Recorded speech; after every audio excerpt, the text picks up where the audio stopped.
Sabe aquela sensação de que a vida moderna é um turbilhão de mudanças, que tudo parece incerto ou temporário? Pois é, essa sensação é tão comum que um sociólogo chegou a dar um nome para ela. E é sobre isso que a gente vai falar hoje. Vamos mergulhar no conceito que talvez melhor defina a nossa era, a modernidade líquida. Pois é, essa é a pergunta que define o nosso tempo, né?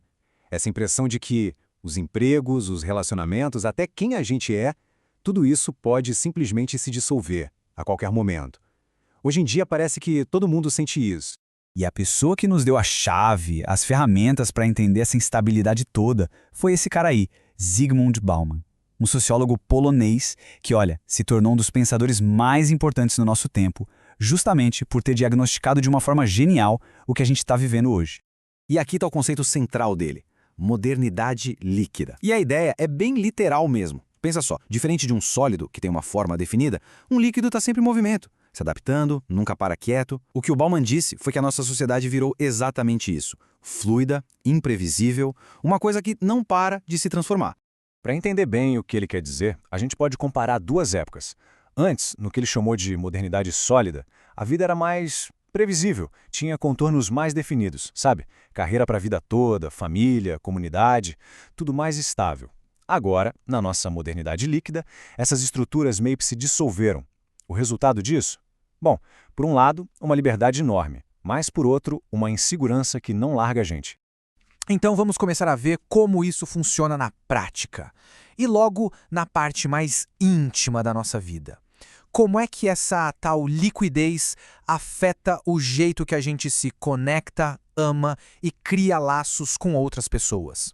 Para falar disso, o Bauman criou outro termo famoso, amor líquido. A ideia central aqui é que os relacionamentos acabaram virando uma espécie de mercadoria. É como se fossem produtos numa prateleira, sabe? A gente experimenta e se não gostar, se não der aquela satisfação imediata, a gente simplesmente descarta e pega outro. Isso acaba criando um ciclo de conexões mais superficiais e um medo gigante de se comprometer de verdade. E essa frase resume perfeitamente o paradoxo do amor líquido. A gente quer ter alguém por perto, quer aquela segurança de uma conexão, mas, ao mesmo tempo, a gente exige liberdade total, não quer abrir mão de nada. É essa tensão, essa coisa que não se resolve, que, segundo Bauman, faz os laços hoje em dia serem tão frágeis. Mas essa liquidez não para nos relacionamentos, não. Ela vai mais fundo e acaba remodelando a nossa própria identidade. Vamos ver agora como o nosso papel na sociedade mudou de uma forma radical.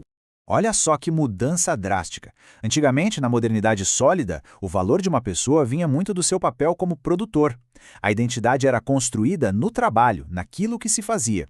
Hoje o nosso valor é medido pela nossa capacidade de consumir. A identidade não vem mais tanto do que se faz, mas do que se compra, do que se mostra. E isso nos leva a um outro ponto do Bauman que ele chamou de individualização. Basicamente, sem aqueles mapas que a tradição ou a comunidade davam antes, cada um de nós virou o arquiteto da própria vida. O que é legal, né? É uma liberdade enorme, mas ao mesmo tempo gera uma pressão, uma ansiedade gigantesca de ter que dar conta de tudo sozinho. E é exatamente essa pressão constante de ter que se construir sem nenhuma garantia de que vai dar certo que alimenta a emoção que talvez mais defina a nossa época, o medo. O Bauman foi lá e mapeou de onde vem esse medo todo. Ele diz que tudo começa com a instabilidade da economia. Isso leva a um trabalho cada vez mais precário, com menos segurança. E para completar, a globalização cria um mundo que parece imprevisível, o que acaba gerando aquela sensação de que a gente está meio à deriva, sem controle de nada. E aqui a gente chega num dos conceitos mais pesados do Bauman. Ele diz que numa sociedade totalmente focada no consumo, quem não pode ou não consegue consumir acaba sendo visto como supérfluo, como um excedente humano, ou simplesmente descartável. E quem são esses descartáveis? Bom, não é um conceito abstrato não, a gente está falando dos desempregados, dos mais pobres, dos refugiados, enfim, de todo mundo que é deixado para trás por um sistema que só valoriza quem consome. Essa é talvez a consequência mais sombria da modernidade líquida. Ok, o diagnóstico é bem complexo, né? Mas o Bauman não deixa a gente só com o problema. Na parte final da análise dele, ele nos apresenta o que talvez seja o nosso maior desafio, o desafio ético. Pensa bem, num mundo onde a regra é cada um por si, O que acontece com a nossa responsabilidade uns com os outros? Onde fica a solidariedade?